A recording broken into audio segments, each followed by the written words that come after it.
नहमदहु व नसल्ली अला रसूलिल करीम अम्मा बाद। हिंदुस्तान के एक साहब ने पूछा है कि हिंदुस्तान में शाबान के तारीख की सूरत क्या है। जवाब है कि हिंदुस्तान, पाकिस्तान, बर्मा और बांग्लादेश, इन चारों मुल्कों में 13 मार्च बरोज सनीचर को चांद की ऊंचाई 0 डिग्री है। कहीं 1 डिग्री है, कहीं 0 डिग्री है, इसलिए चांद नजर नहीं आएगा। चांद 10 डिग्री में नजर आता है। 14 मार्च बरोज एतवार को बर्मा, इंडिया, पाकिस्तान और बांग्लादेश में चांद की ऊंचाई 11 डिग्री है।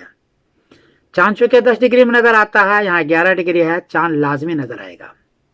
लेकिन चांद बारीक होगा क्योंकि 1 ही डिग्री ऊंचा है, कहीं नजर आएगा, कहीं नजर नहीं आएगा। इसलिए कहीं भी नजर आ जाए तो उसको ले लीजिएगा और उसको कबूल कर लीजिएगा, चांद आसमान पर मौजूद है। और 15 मार्च बरोजे पीर को शाबान की पहली तारीख होगी। 15 मार्च बरोजे पीर को शाबान की पहली तारीख होगी इंडिया पाकिस्तान में। और 28 मार्च बरोज एतवार की शाम को, 28 मार्च जो एतवार की शाम है, उस वक्त शब बारात है। और जो हजरात रोज़ा रखना चाहते हैं वो 29 तारीख को रोज़ा रखेंगे। तो 15 मार्च बरोजे पीर को शाबान की पहली तारीख है और 28 मार्च बरोज एतवार की शाम को शब बारात होगी।